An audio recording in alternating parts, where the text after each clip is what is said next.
Hello students, कैसे हैं आप लोग? सब फैंटास्टिक। आज आपके सिलेबस का माइक्रो इकोनॉमिक्स का सबसे इम्पोर्टेंट चैप्टर में से एक चैप्टर है इंटर टेम्पोरल चॉइस। आज शुरू कर रहे हैं। इस चैप्टर्स में थोड़ा सा न्यूमेरिकल्स ज़्यादा एग्जामिनेशन में इससे पूछा जाता है।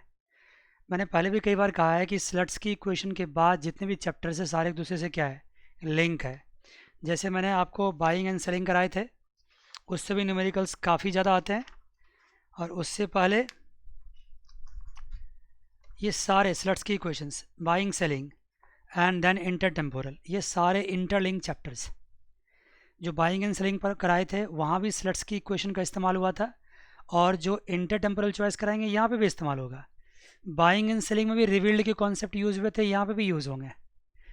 फ़र्क क्या है बाइंग एंड सेलिंग में? इसमें इसमें ज़्यादा नहीं पढ़ते हैं, बल्कि ये पढ़ते हैं इसमें कि इस चैप्टर में एक्चुअली हम लोगों को पढ़ना क्या है इंटर टेम्पोरल चॉइस में। नाम से क्लियर है? आइए सबसे पहले लिखते हैं क्लास नंबर कौन सी है। Class number 1। Inter temporal choice में नाम से ही क्लियर है कि दो नाम इसमें है, inter and then temporal and choice. Temporal का मतलब क्या होता है? टेम्पोरल का मतलब होता है टाइम पीरियड।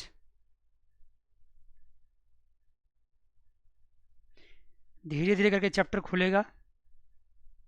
शुरुआत में 10-15 मिनट थोड़े आराम आराम से डिस्कस करेंगे। इंटर मतलब क्या होता है? Different time period. डिफरेंट हो गया यहाँ पे, तो ये क्या हो गया? अल्टीमेटली ये हो गया डिफरेंट टाइम पीरियड। अब इंटर का एग्जैक्ट मीनिंग मत ढूंढने लेना, यहाँ मकसद है डिफरेंट टाइम पीरियड। मैं डिफरेंट वर्ड लिखता हूँ, लेकिन इकोनॉमिक्स में इसको सिंपल तरीके से डिस्कस करने के लिए टू टाइम पीरियड ले रखा है। वैसे प्रैक्टिकल लाइफ में जरूरी नहीं है आप सारा काम टू टाइम पीरियड में ही करें, कई सारे टाइम पीरियड में आप कर सकते हैं, 2 साल, 3 साल, 4 साल, 5 साल। लेकिन यहाँ पे कॉन्सेप्ट को सिंपल तरीके से प्रेजेंट करने के लिए टू टाइम पीरियड रखा गया। अभी डिस्कस करेंगे इसके बारे में। फिर क्या बात बनती है? चॉइस। चॉइस का तो बात जानते ही क्या होता है। चॉइस का मतलब होता है ऑप्टिमल ऑप्टिमल बंडल। और ऑप्टिमल बंडल ही क्या होते हैं? डिमांड।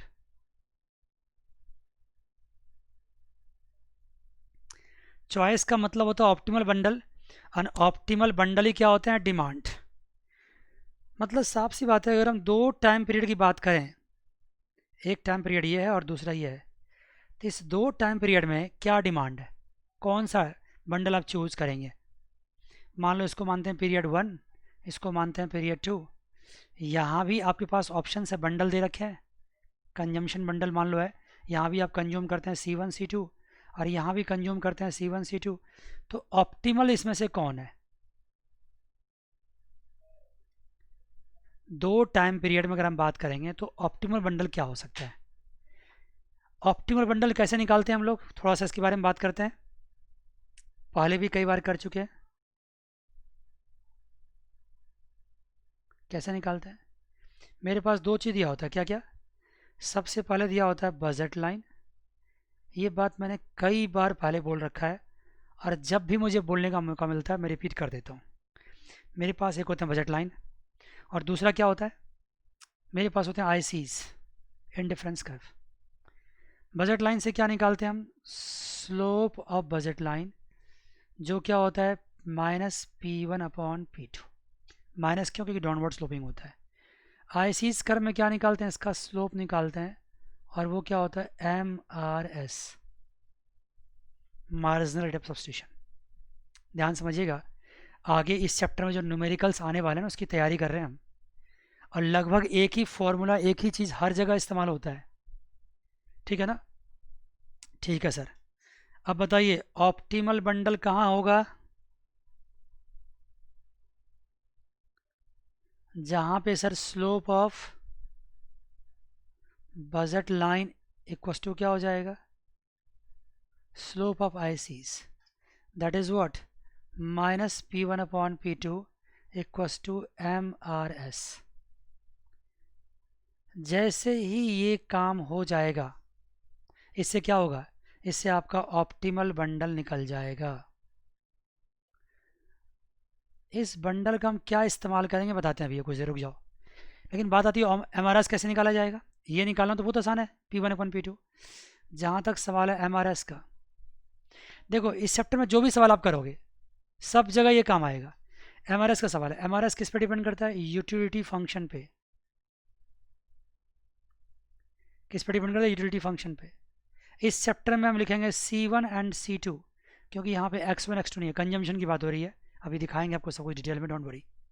एक होता है ना कि पूरे चैप्टर को पढ़ाने से पहले 10-15 मिनट एक ब्रीफ डिस्कशन हो जाता है कि इस चैप्टर में एक्चुअली होने वाला क्या है, तो वही मैं भी कर रहा हूँ।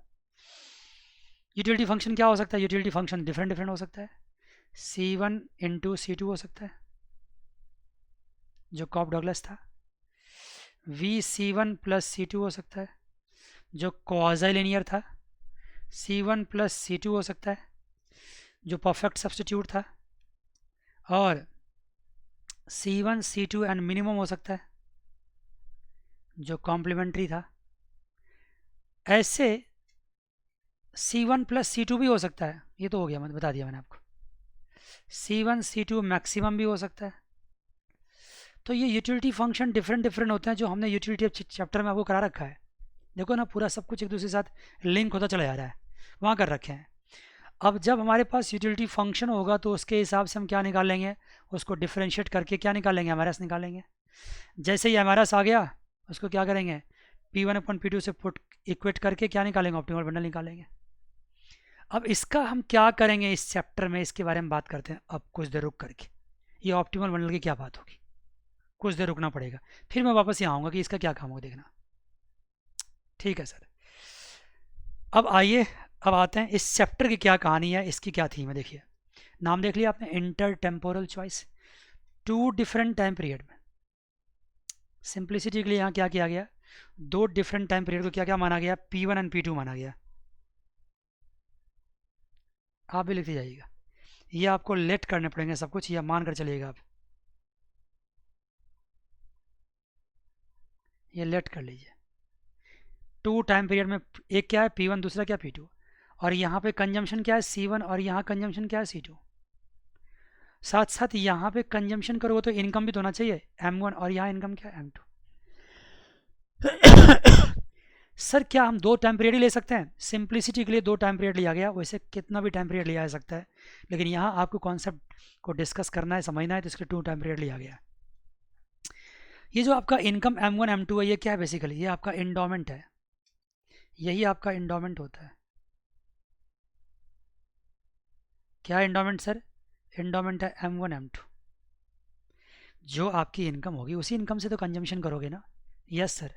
अब ध्यान दीजिए, अगर मान लीजिए कभी कभार क्या हो सकता है कि आप क्या करोगे, जितनी आपकी इनकम है M1 है और आपकी कंजम्पशन है, क्या हो सकता है, ये हो सकता है M1 is more than C1। मतलब क्या हुआ, पहले एक और काम करो, M1 इक्वस टू C1 हो सकता है, ये एक केस है। मतलब जितना हम इस पीरियड में कमाते हैं, आज के टाइम पीरियड में जितना हम कमाते हैं, वो सारा हम क्या कर लेते हैं, कंज्यूम कर लेते हैं। जितना हम कमाते हैं सारा कंज्यूम कर लेते हैं, जितना हम कमाते हैं सारा क्या करते हैं, कंज्यूम कर लेते हैं। अगर मैं लिखूँ B क्या हो सकता है, M1 is more than C1। मतलब क्या हो गया, यहाँ हुआ सेविंग, क्योंकि हमारी इनकम ज़्यादा है और हम क्या करते हैं, कंज्यूम कम करते हैं। M1 minus C1 is what, saving. तीसरा क्या हो सकता है, तीसरा हो सकता है M1 is less than C1। इसका मतलब क्या हुआ, बोरोइंग, क्योंकि हमारी इनकम क्या है, कम है, और हम क्या करते हैं, ज़्यादा कंज्यूम करते हैं। हमारी इनकम तो M1 ही है और कंजम्पशन कितना करते हैं, हम C1 करते हैं, इसका मतलब ज़्यादा कंजम्पशन करते हैं, तो ये क्या हो गया, बोरोइंग। ऐसे यहाँ क्या हो सकता है, बी में हो सकता है कि यही सेम कहानी, यहाँ भी क्या हो सकता है, M1 equals to M2 equals to C2, और M2 इक्वस टू क्या हो सकता है, M2 is more than C2, और C क्या हो सकता है, M2 is less than C2। यहाँ भी वही कहानी हो सकता है। Yes sir. लेकिन बात एक और आती है, ये बताओ यहाँ पे हम एक्चुअली कहाँ खड़े हैं, पोजीशन कहाँ हमारी होगी। हम C2 पे खड़े नहीं हैं, हम इस टाइम पीरियड पे खड़े नहीं हैं।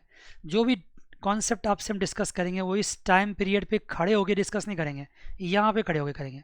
मतलब आपसे कहेंगे ये इमेजिन करो कि आप P1 टाइम पीरियड में जी रहे हैं अभी। आपका एक्चुअल टाइम पीरियड क्या, प्रेजेंट क्या, P1 है। तो जब P1 है तो क्या होगा, या तो प्रेजेंट में कंजम्पशन होगा, या क्या करोगे आप, फ्यूचर में कंजम्पशन करोगे। या तो प्रेजेंट में कंजम्पशन होगा,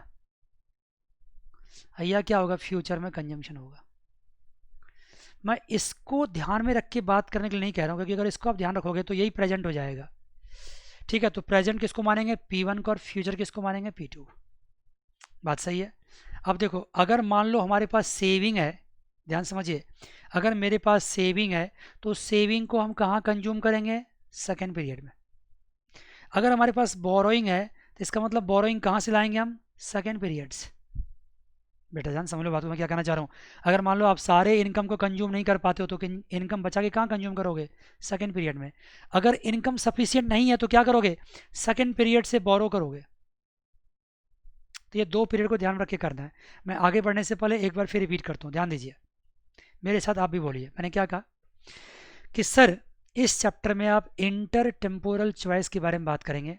मतलब दो डिफरेंट टाइम पीरियड में जो बंदे की कंजम्पशंस हो सकती है उसमें से कौन सा चॉइस उसका ऑप्टिमल हो सकता है, इसके बारे में बात करने वाले हैं। ठीक है, टू डिफरेंट टाइम पीरियड में हमारे कंजम्पशन बंडल्स होंगे, उसमें से कौन सा हमारे लिए ऑप्टिमल होगा, इसके बारे में बात करने को, इसको ही समझना हो क्या बोलते हैं हम, इंटर टेम्पोरल चॉइस। ठीक है, तो मुझे उसके लिए क्या करना पड़ेगा सर, उसके लिए मुझे two different time period imagine करने पड़ेंगे, एक P1 और एक P2। इस P1 टाइम पीरियड पे जो हम कंज्यूम करते हैं वो क्या है, C1 है। P2 में क्या करते हैं, C2। P1 में हमारी इनकम क्या है, M1। P2 में हमारी इनकम क्या है, M2। Yes sir. हमारी इंडोमेंट क्या है, M1 M2। इंडोमेंट क्या होता है, जो आपके एसेट्स, जो आपकी इनकम होती है वही आपकी इंडोमेंट है। जो भी आप परचेज करोगे सब इसी पर डिपेंड करता है, जो भी कंज्यूम करोगे सब इसी M1 M2 पर डिपेंड करता है। Yes sir.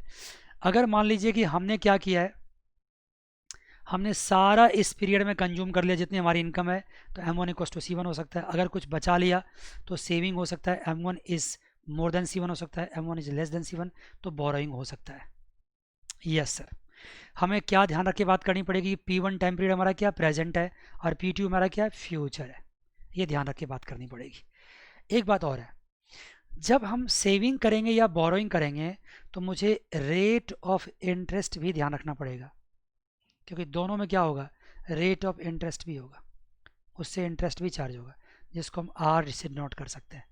अगर हम सेविंग करेंगे तो इंटरेस्ट की अर्निंग होगी, अगर हम बोरोइंग करेंगे तो इंटरेस्ट हमारा एक्सपेंडिचर होगा, मुझे इंटरेस्ट किसी को पे करना भी पड़ सकता है। Yes sir. अभी आप क्या मान लीजिए कॉन्सेप्ट को समझने के लिए कि इन्फ्लेशन क्या है, इन्फ्लेशन जीरो है, मतलब मार्केट में अभी कोई इन्फ्लेशन नहीं है मान लीजिए। मतलब P1 = P2 = क्या मान लीजिए, ₹1 मान लीजिए। सब लिखते जाओ, P1 = P2 = ₹1 मान लीजिए। अगर इस टाइम पीरियड की प्राइस P1 है और नेक्स्ट टाइम पीरियड की प्राइस अगर P1 है, इसका मतलब कोई इन्फ्लेशन नहीं है।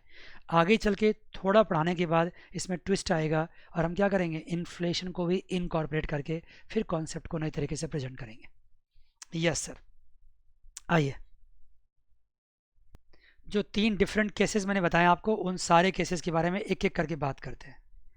केस ए मान लीजिए इसको आप, क्या होगा इसके बारे में सर, देखिए। अगर मैंने कहा कि M1 = C1 है, इसका मतलब क्या हुआ, एंड M2 = C2 है, इसका मतलब है no saving and no borrowing. ना सेविंग हो रहा है ना बोरोइंग हो रहा है। आप जितना कमाते हैं, जो आपका इंडोमेंट है वो क्या है, M1 और M2 है, यही इसके इक्वलेंटी क्या आपका C1 एंड C2 है। मतलब M1 C1 के बराबर है और M2 C2 के बराबर है। जितना आप कमाते हैं उतना आप खा जाते हैं। यही M1 C1 है, यही M2 C2 है। सॉरी, M1 C1 के बराबर है, M2 C2 के इक्वलेंट है। लेकिन बी केस में क्या हो सकता है, बी केस में हो सकता है कि आपका देखो, if M1 is what more than C1, इसका मतलब यहाँ पे क्या होगा, सेविंग होगा। सेविंग कितना होगा, M1 - C1।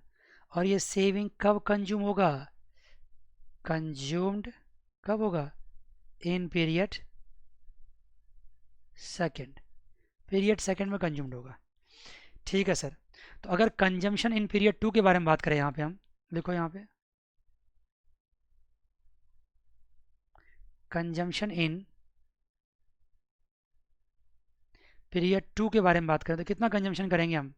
सर जो हमारी कंजम्पशन हमारा किस बात पे डिपेंड करता है? इनकम पे। जो हमारी इनकम ऑफ पीरियड 2 वो तो है ही है, दैट इज व्हाट? M2। और साथ साथ जो इनकम क्या है, जो बचा है हमारा saving of period 1, that is what? M1 minus C1। और जो आपकी सेविंग है उस सेविंग पे क्या होगा? इंटरेस्ट होगा, interest on the saving of period 1, that is, वो क्या होगा? ब्रैकेट में लिखो, दैट इज क्या होगा? R M1 minus C1। भाई R क्या है? Rate of interest. M1 minus क्या? C1 क्या? सेविंग है। तो मैंने क्या किया,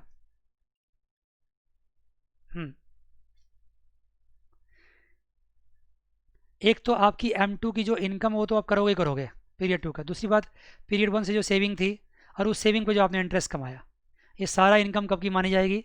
ये सारा इनकम मानी जाएगी पीरियड 2 की। और जितनी पीरियड 2 की इनकम होगी उतनी पीरियड 2 में क्या होगा? कंजम्पशन भी होगा। Yes sir. इसका मतलब है कि कंजम्पशन इन पीरियड 2 क्या लिख सकते हैं हम? उसको लिख सकते हैं हम क्या? C2 इक्वस टू क्या लिखेंगे?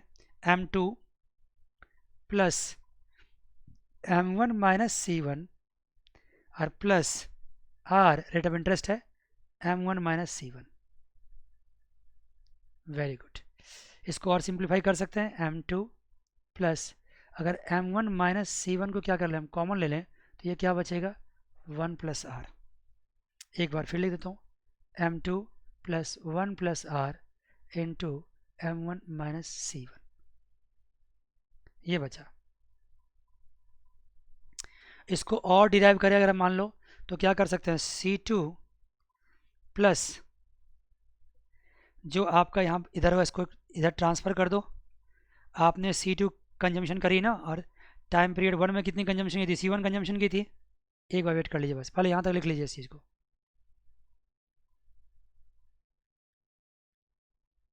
यहाँ तक लिख लीजिए, मैं इसको हाईलाइट भी कर देता हूँ।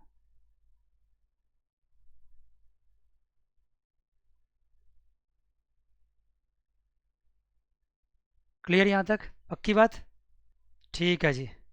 अब क्या कीजिए, इसको और थोड़ा रिफाइंड करते हैं। इसको कैसे करते हैं सर? यहाँ C2 है, अब प्लस क्या कर देते हैं यहाँ पे? इक्वस टू पहले करो M2, अब प्लस क्या करते हैं यहाँ पे? देखो M1 इंटू 1 प्लस R और minus C1 into 1 plus R। समझ गए क्या किया? मैंने ब्रेक कर दिया उसको। M1 into 1 plus R minus C1 into 1 plus R। फिर क्या करते हो? C2 plus C1 into 1 plus R equals to M2 plus M1 into 1 plus R। Yes sir. अब देखो एक चीज़ और, इसको थोड़ा और सिस्टमेटिक कर देता हूँ। देखो क्या, C1 पहले लिखता हूँ इंटू 1 प्लस R, अब प्लस C2 लिखता हूँ equals to M1 into 1 plus R, अब प्लस M2 लिखता हूँ।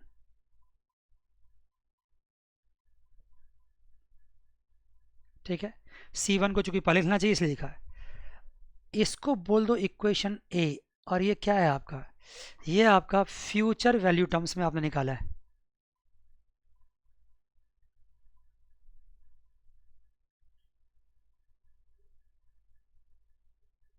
क्यों सर फ्यूचर वैल्यू टर्म्स में क्यों है ये? देखिए क्यों है। अब ये बताइए, आज जो आप कंजम्पशन करते हो, ध्यान सुनना, इसके बारे में पहले बात करता हूँ। आज जो आप कंजम्पशन करते हो, इतनी मैथमेटिक्स आपको आती होगी, हर बच्चों को आती है। ये P1 है और ये P2 है। अगर मान लो रुपीज़ 1 यहाँ पे है, तो ये रुपीज़ 1 की फ्यूचर वैल्यू क्या हो जाएगी?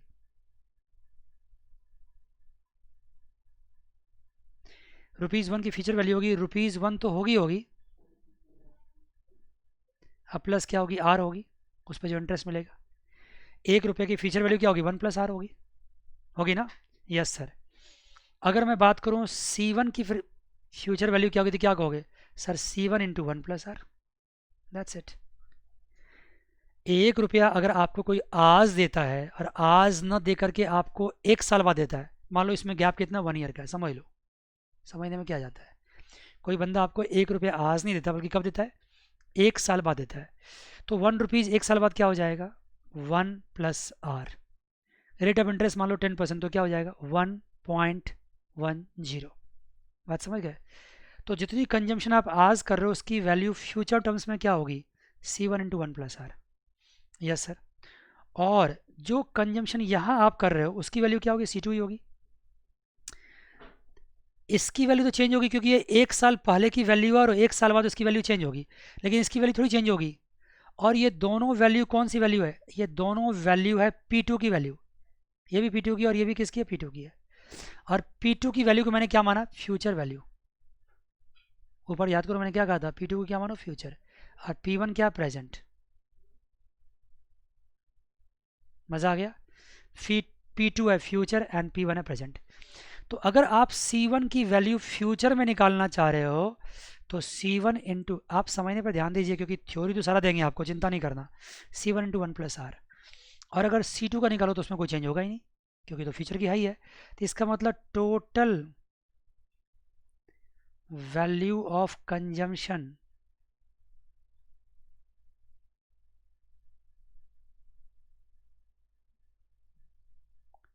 इन टर्म्स ऑफ फ्यूचर वैल्यू क्या हो जाएगा, वो होगा आपका C1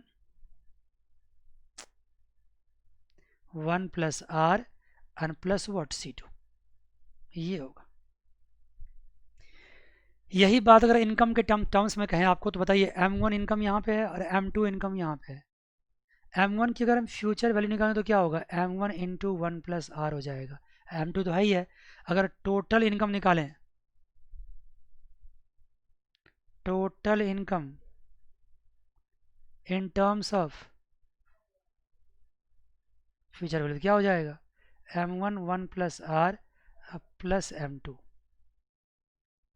ये हो जाएगा। अब जानते हैं फ्यूचर में जितनी हमारी कंजम्पशन होगी वो किसके इक्विवेलेंट टू किसके बराबर होगी, जितनी फ्यूचर हमारी इनकम होगी। तो ऑफ कोर्स ये और ये क्या होगा आपका इक्वल ही होगा। मतलब C1 × 1 + r plus C2 equals to क्या होगा M1 × 1 + r प्लस M2। मज़ा आ गया।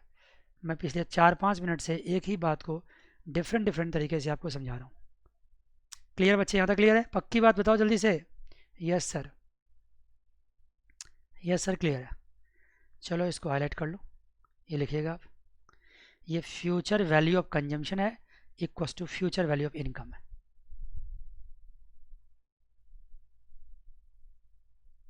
ठीक है, यस सर।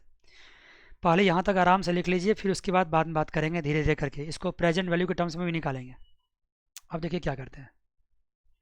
अब देखिए डिवाइडिंग बोथ साइड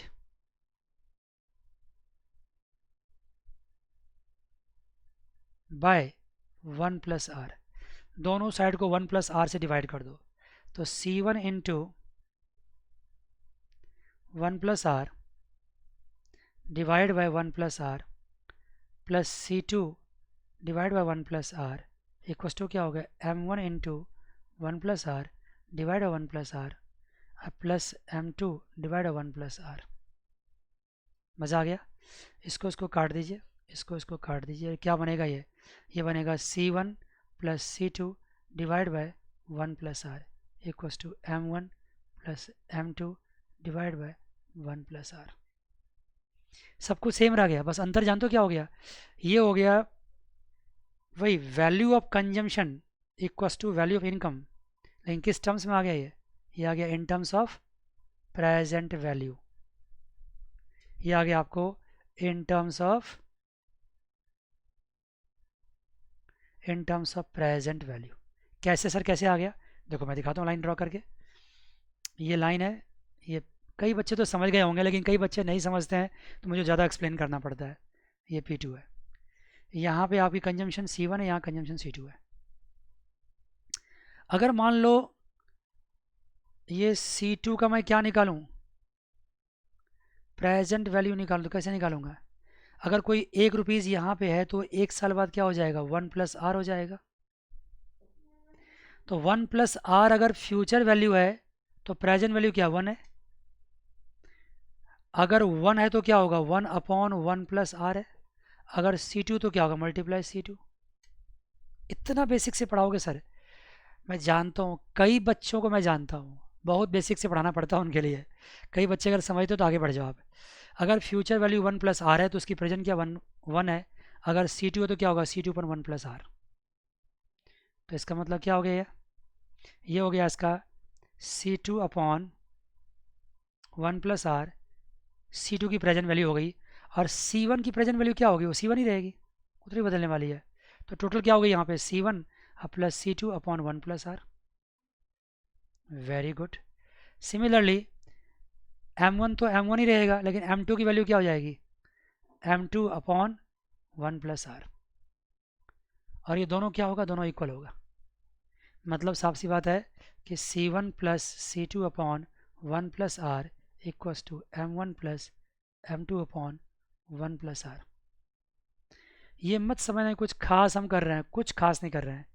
एक बार आप आराम से सुन लीजिए, फिर पॉज करके इसको लिख लीजिए, फिर एक बार थोड़ा सा गो थ्रू कर लीजिए आंख बंद करके, सब समझ में आ जाएगा, कुछ नहीं है इसमें।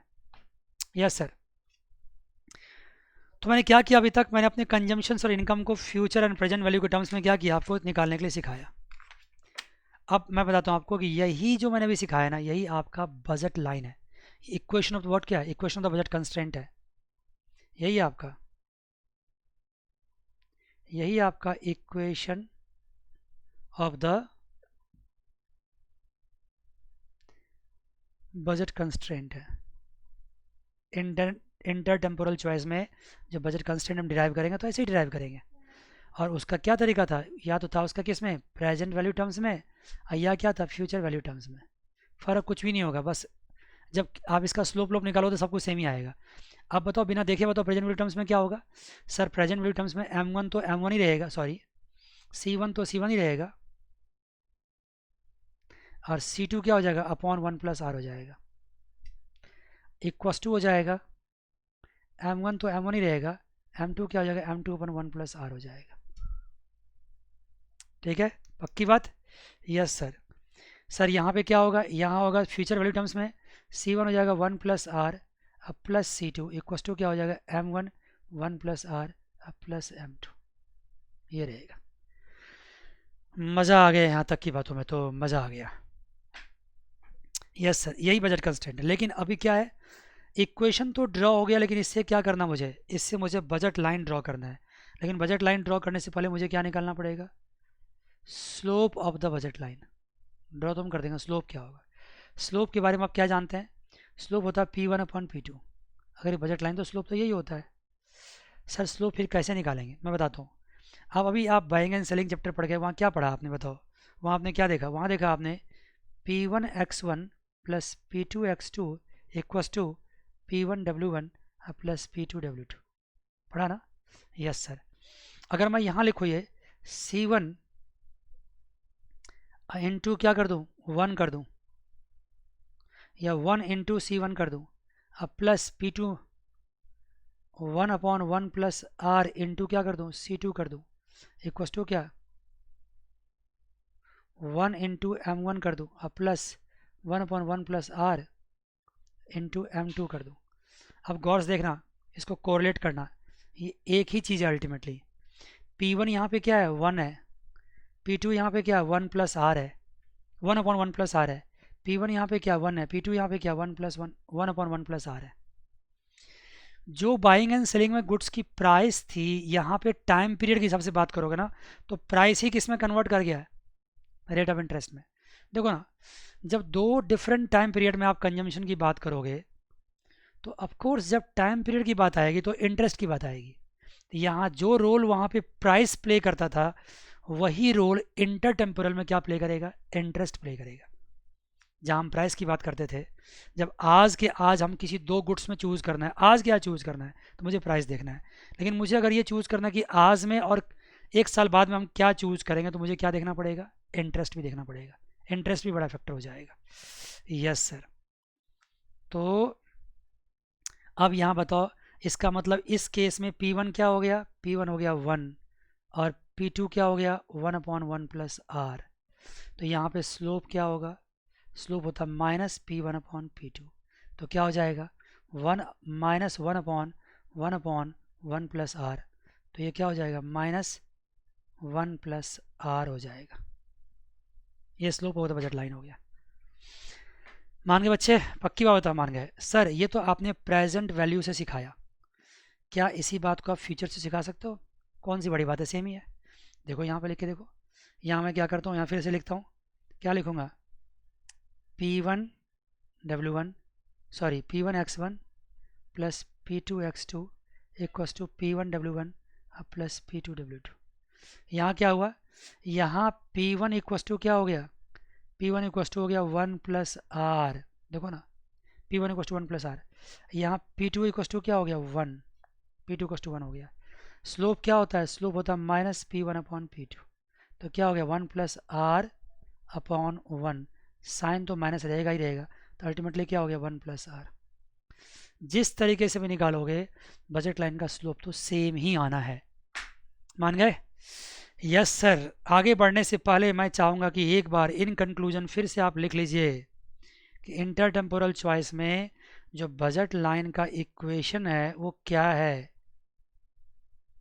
मेरे साथ बोलिए आप, सर प्रेजेंट वैल्यू टर्म्स में। यस बोल दीजिए सर, प्रेजेंट वैल्यू में तो C1 C1 ही रहेगा, C2 क्या हो जाएगा, C2 ऊपर जाएगा, उसकी वैल्यू 1 प्लस आर हो जाएगी। प्रेजेंट वैल्यू मतलब फ्यूचर की वैल्यू को अगर आज में निकालना हो तो उसको डिस्काउंटिंग बोलते हैं, डिस्काउंटिंग करना बोलते हैं। आपने 6-7 क्लास में पढ़ा होगा, अमाउंट निकालने वाला कॉन्सेप्ट या प्रिंसिपल निकालने वाला कंपाउंड वैल्यू वाला कॉन्सेप्ट सीखा होगा, वही यहाँ कहानी है। फ्यूचर की वैल्यू को आज निकालना तो डिस्काउंटिंग बोलते हैं, इसलिए 1 प्लस आर से डिवाइड कर दिया। लेकिन आज की वैल्यू को कल में निकालना तो 1 प्लस आर से मल्टीप्लाई करेंगे। इक्वस टू क्या होगा M1 plus M2 upon 1 plus R. Sir इसका स्लोप क्या होगा, स्लोप यही होगा 1 plus R minus sign. Future value terms में सर एक ही बात बार बार, सर यस बिल्कुल याद करवा रहे हैं आपको हम, जब तक याद नहीं होता तो बात नहीं बनेगी। अब प्लस क्या होगा C2 equals to what M1 1 plus R, अब प्लस क्या होगा M2। मज़ा आ गया, यहाँ भी स्लोप वही होगा।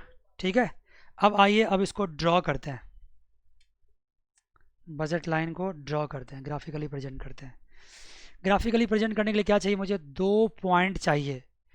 बहुत ही सिंपल तरीके से जल्दी जल्दी सिखाता हूँ मैं आपको। अगर मैं C1 को 0 मानता हूँ, इफ़ C1 इक्वस टू 0, किसी में पुट कर दो, चलो इसी में पुट कर देता हूँ मैं, इफ़ C1 इक्वस टू 0, तो बताइए C2 इक्वस टू क्या होगा।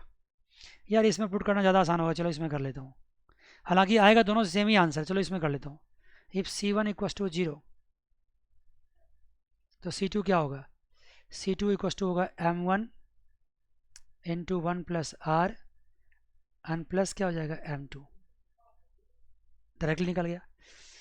तो ये कोऑर्डिनेट क्या हो गया, ये कोऑर्डिनेट हो गया आपका C1 0 है, और दूसरा पॉइंट क्या है M1 1 प्लस आर अब प्लस M2, ये दूसरा कोऑर्डिनेट,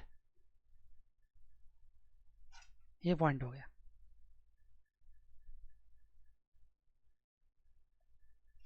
ठीक है जी, ये 2 पॉइंट हो गया। अगर यहीं पे मैं क्या कहूँ, अगर मैं कहूँ आपको C2 को 0 मान लो, तो अगर C2 0 होगा तो बताओ क्या होगा, C2 0 होगा तो हो जाएगा आपका C1 इक्वस टू क्या, C2 0 होगा तो C1 इक्वस टू क्या हो जाएगा, C1 into 1 plus R equals to हो जाएगा M1 into 1 plus are plus M2 हो जाएगा, है ना। तो C1, हाँ C2 तो 0 ही हो गया ना आपका, ठीक है। तो C1 इक्वस टू क्या बचेगा, M1 प्लस M1 इंटू, सीधा लिखो ना M1 अब plus M2 upon 1 plus are बचेगा।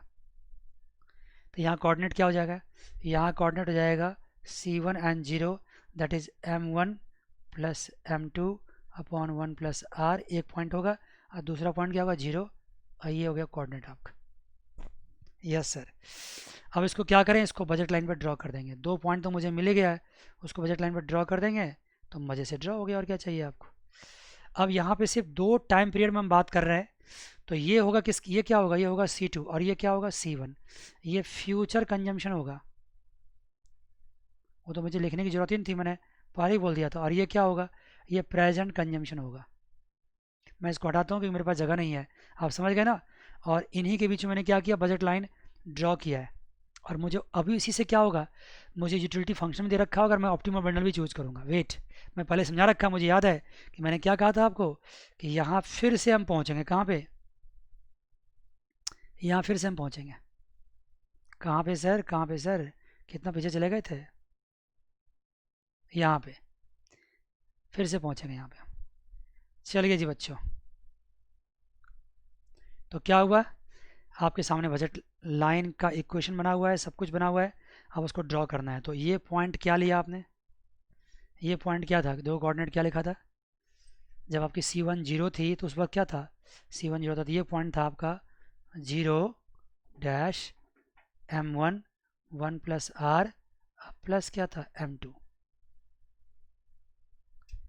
और ये पॉइंट क्या है, ये पॉइंट आपका दूसरे पॉइंट से लिख देता हूँ, ये पॉइंट था M1 plus M2 upon 1 plus R dash and 0। और इन दोनों पॉइंट को क्या कीजिए, मिला दीजिए, ये क्या हो गया आपका, ये हो गया आपका बजट लाइन। मज़ा आ गया। आप चाहते तो इसको इससे भी निकाल सकते थे, प्रेजेंट वैल्यू से ही बात वही आती, आप निकाल के देखना। तो आपने क्या देखा, इंटर टेम्पोरल चॉइस में बजट लाइन की इक्वेशन ड्रॉ कर ली और साथ साथ बजट लाइन भी ड्रॉ कर दिया, स्लोप भी निकाल लिया उसका। बहुत सही बात, आगे बढ़े। Yes sir. अब बताइए क्या होगा, इसमें से एक पॉइंट तो होगा, यही समझिए, इसमें से एक पॉइंट होगा जो इंडोमेंट का होगा, जिसको W से डिनोट करते हैं, और वो क्या होगा, M1 एंड M2 होगा। एक पॉइंट तो आपकी इंडोमेंट होगी जो M1 M2 होगी। क्यों सर, देखो याद है मैंने कहा था 3 केस है, या तो आपकी जो कंजम्पशन होगी, या तो आपकी कंजम्पशन आपके इनकम के बराबर होगी। अगर आपका ऑप्टिमल बंडल यहाँ पे है, इसका मतलब है कि जितना आप C1 में कमाते हो उतना C1 में कंज्यूम कर लेते हो, और जितना C2 में कमाते हो उतना C2 में कंज्यूम कर लेते हो। मान गए। इसलिए इंडोमेंट तो अपने आप में एक बंडल होगा ही होगा, बजट लाइन पे इंडोमेंट अपने आप में एक बंडल तो होगा ही होगा। लेकिन प्रैक्टिकली क्या होता है, या तो आप ज़्यादा कंज्यूम करते हो या आप कम कंज्यूम करते हो। आपको मैंने क्या कहा, आप प्रेजेंट के टर्म्स में सोचो। अगर मान लो आप यहाँ कहीं आपका ऑप्टिमल बंडल है, ऑप्टिमल बंडल कहाँ डिसाइड होता है, जहाँ पे इंडिफरेंस कर्व का स्लोप और बजट लाइन का स्लोप क्या करता है, मैच करता है, टच करता है, इक्वल होता है। अगर यहाँ पे कहीं आपका ऑप्टिमल बंडल है, इसका मतलब है कि आपका इंडोमेंट ये M1 है, ये M2 है, लेकिन सही मायने में आपकी कंजम्पशन कितनी है, ये C1 है और ये C2 है। अगर मैं C1 की बात करूँ, C2 की बात को छोड़ दो अभी, तो C1 की बात करो तो इनकम आपकी ज़्यादा है, OM1 है, और कंजम्पशन कितनी है आपकी, OC1 है। इसका मतलब ये वाला पोर्शन क्या हो गया, ये वाला पोर्शन क्या हो गया, ये वाला पोर्शन आपकी सेविंग हो गई। क्या हो गया, सेविंग हो गई। ये वाला पोर्शन आपकी सेविंग हो गई, मतलब C1M1 आपकी सेविंग हो गई। अब अगर यहाँ पे सेव करते हो, इसका मतलब कंजम्पशन कहाँ करोगे, नेक्स्ट पीरियड में करोगे। अगर मैं नेक्स्ट पीरियड की बात भी कर लूँ तो आपकी इनकम कितनी है, M2 तक आपकी इनकम है, लेकिन आपकी कंजम्पशन क्या उससे ज़्यादा है। तो ये ज़्यादा कंजम्पशन आपने कहाँ से करी होगी, जो पिछले महीने या पिछले साल आपने पैसे बचाए उसकी कंजम्पशन आप कर रहे हैं। क्लियर है। लेकिन ऐसा भी तो हो सकता है कि ये आपका बजट लाइन है, ये आपका इंडोमेंट है, और अब यहाँ कहीं आपका ऑप्टिमल बंडल है, ये M1 है और ये M2 है। इसका मतलब है कि आप क्या कर रहे हो, C1 कंज्यूम कर रहे हो, C2, मतलब अभी आप क्या कर रहे हो, ज़्यादा कंज्यूम कर रहे हो। ठीक है ना। ज़्यादा कंज्यूम करने का मतलब क्या हुआ कि फ्यूचर से क्या करना पड़ेगा आपको, बोरोइंग्स करना पड़ेगा, आपको उधार लेने पड़ेंगे। अब फिर जाके आप यहाँ ज़्यादा कंज्यूम करो, फ्यूचर से बोरोइंग करोगे, इसका मतलब फ्यूचर में क्या होने वाला है, आपकी कंजम्पशन आपके इनकम से कम रहने वाली। देखो कम हो गया। समझ गए? Yes sir. इसका मतलब यहाँ पे क्या हो रहा है, यहाँ पे बोरोइंग्स हो रहा है। मज़ा आ गया, यहाँ तक की बात तो आप समझ गए। ठीक है, क्लियर? एक बार पूछूँ आपसे? यस, पूछ लीजिए सर। बताओ, ये बजट लाइन आपका है, ये क्या आपका इंडोमेंट है, WM1-M2। मान लो मैं यहाँ लिखता हूँ, यहाँ इंडिफरेंस कब रखता हूँ, तो इसका मतलब है आप क्या कर रहे हो, आप सेविंग कर रहे हो। अगर यहाँ रखता हूँ इसका मतलब क्या हुआ, आप बोरोइंग कर रहे हो।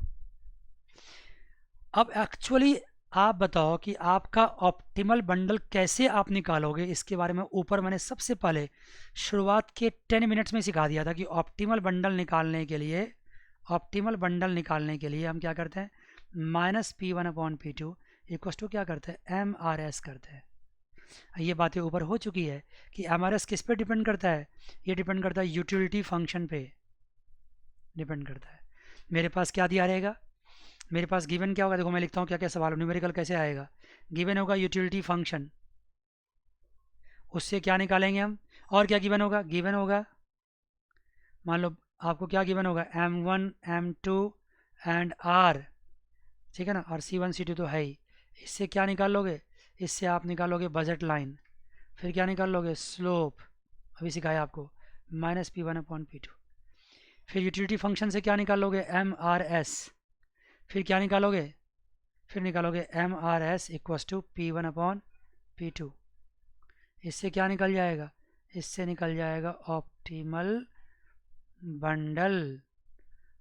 और ऑप्टिमल बंडल जब आ जाएगा तो उसको क्या करेंगे, वो ऑप्टिमल बंडल या तो ये क्या आपका, ये है आपका इंडोमेंट M1 M2, या तो इसके इस साइड होगा ऑप्टिमल बंडल, ये M1 है, M2 है, सॉरी ये M1 है और ये C1 है, या फिर किधर होगा, इधर होगा। तो इससे क्या पता चलेगा, इससे पता चलेगा या तो सेविंग हो रही है या क्या हो रही है, बोरोइंग हो रही है। तो वही कहेगा सवाल निकालने के लिए, बताओ सेविंग कर रहा है बंदा या बोरोइंग कर रहा है बंदा, यहाँ तक पहुँचेंगे। तो सेविंग्स एंड बोरोइंग्स हम कैसे निकालेंगे, यहाँ तक की बातें हमने आज आपको सिखाई है। आइए इस पर एक सवाल दे रखा है, उस सवाल को थोड़ा आपसे हम डिस्कस कर लेते हैं, ठीक है जी, और तब आगे की बात फिर देखते हैं क्या क्या करते हैं हम लोग।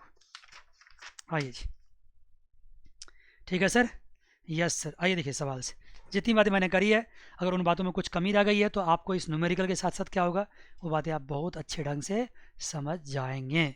लिखिए क्या है, प्रॉब्लम 1 लिख लीजिए आप।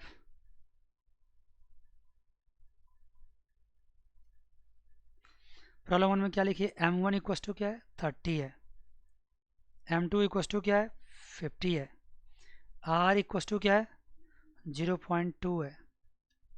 Very good, M1 30, M2 50, R equal to 0.02। Draw the budget constant faced by the consumer. क्या करना है आपको बताइए, आपको बजट कंस्टेंट निकालना है। आप कहोगे आप निकालने के लिए मुझे सर, नहीं निकाल सकते हो, बचाओ आप निकाल सकते हैं बच्चे यार, बिल्कुल निकाल सकते हैं। आपको पता है बजट कंस्टेंट कैसे, प्रेजेंट वैल्यू में फ्यूचर कोई भी ले लो, एक ले लो, कोई भी एक ले लो। कैसे सर, प्रेजेंट में ले लें तो क्या होगा, C1 plus C2/1 + R equals to M1 plus M2/1 + R। ठीक है बच्चे, यहाँ तक क्लियर है। तो ये तो आप बजट कंस्ट्रेंट बनाने से पहले आपको ये इक्वेशन पता होना चाहिए इसका। इसमें देखो क्या क्या आपके पास दिया हुआ, उसके हिसाब से पुट करते जाओ। आप जानते हो कि इसमें क्या क्या दे रखा है, स्लोप बताओ क्या क्या होता है पहले, -P1/P2। वैसे होता क्या है, ये अब ये लिखने की जरूरत ही नहीं है, सीधा लिखो 1 + R, और R दे रखा आपको पॉइंट, तो ये क्या होगा 1 + 0.2, ये क्या होगा 1.2, सॉरी एब्सोल्युटली 1.2 आ जाएगा आपका, स्लोप आ जाएगा 1.2। स्लोप भी आ गया, माइनस साइन लगाओ क्योंकि डाउनवर्ड स्लोपिंग होता है इसलिए।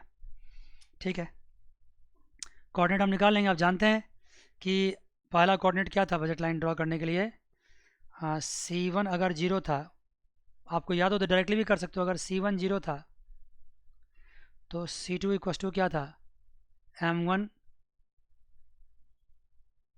× 1 + R प्लस M2 था। अगर C1 0 था तो C2 इक्वल टू क्या था, M1 into 1 plus R plus M2 था। इसका मतलब ये पॉइंट क्या हो गया, 0 एंड M1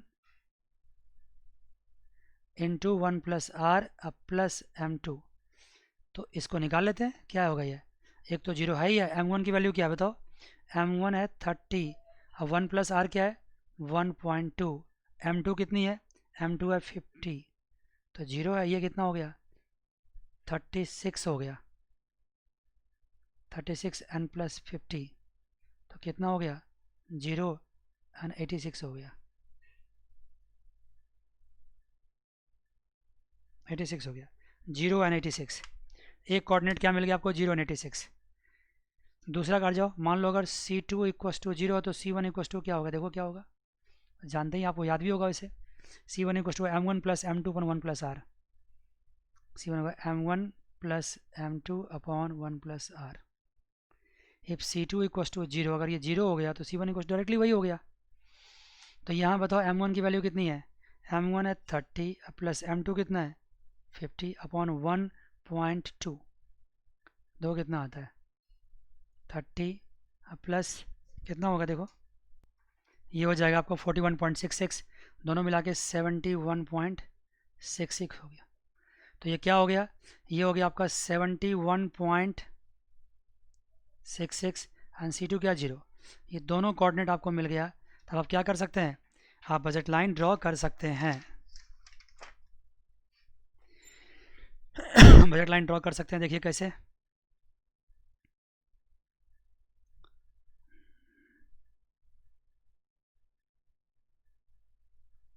ये आप रखोगे 0, यहाँ कौन सा पॉइंट लोगे, यहाँ लोगे आप 0 एंड 86, और यहाँ पॉइंट क्या लोगे, यहाँ लोगे 71.66 एंड 0, और इन दोनों पॉइंट क्या कर दोगे, मैच मिला दोगे इसको। ये क्या हो गया आपका बजट लाइन, टेंटेटिवली ले लिया मैंने, इसको थोड़ा बड़ा लेना, इसको थोड़ा छोटा ले लेना, ठीक है। उसके बाद आपका इंडोमेंट एक पॉइंट तो रहेगा ही रहेगा, वो कितना है 50-50 है ना इंडोमेंट, आपकी इनकम कितनी है, इनकम क्या है आपकी 30 एंड 50 है, सॉरी, तो एक पॉइंट 30 रहेगा, एक पॉइंट 50 रहेगा, ये 50 ले लो और ये 30 ले लो, अनुमान से थोड़ा बड़ा करना, थोड़ा छोटा कर लेना, 30 एंड 50, तो इंडोमेंट क्या होगा 30 एंड 50, ये हो गया। और स्लोप तो पता ही है, स्लोप आप चेक भी कर सकते हैं, स्लोप वैसे भी चेक कर सकते हैं आप भाई, स्लोप ऐसे भी चेक कर सकते हैं। स्लोप इक्वल टू क्या होता है, change in C2 upon change in C1, C2 upon C1। अब अगर मान लो चेंज इन C2 की बात करें तो 0 से कितना हो गया 86, इसका मतलब चेंज कितना आया 86 आया, और C1 क्या होगा 0 से 71.66, तो 7.1.66 आया, इसको डिवाइड करो, ये 1.2 आएगा, ये आएगा, और माइनस साइन तो आप लगा ही सकते हैं, ठीक है बच्चे। तो ये कर दिया। अब इसमें कहानी आती है द पर्सन इज सेवर और पर्सन इज बोरोवर, इस पर कुछ कॉन्सेप्ट है, फिर इन्फ्लेशन की पॉइंट इसमें ऐड होता जाएगा, और धीरे धीरे करके कहानी आगे बढ़ते जाएगा। मैं तो ऐसा टीचर हूँ जो बिल्कुल भी जल्दीबाजी नहीं करता हूँ, आराम आराम से काम करते हैं। पहले यहाँ तक पढ़ लीजिए आप, ये क्वेश्चन तक कर लीजिए, ये कॉन्सेप्ट दिमाग में आत्मसात कर लीजिए, मतलब एब्जॉर्ब कर लीजिए, एसिमुलेट कर लीजिए बढ़िया से। उसके बाद फिर नेक्स्ट क्लास में मिलते हैं तो थोड़ी और डिफ़िकल्टी लेवल क्या करेंगे, बढ़ाएंगे, ठीक है। ना आपको थ्योरी लिखने की चिंता करनी है, ना आपको न्यूमेरिकल्स की चिंता करनी है, सब आपको हम करके देंगे, टेंशन वाली बात ही नहीं कुछ। God bless you all, take care, bye bye and see you.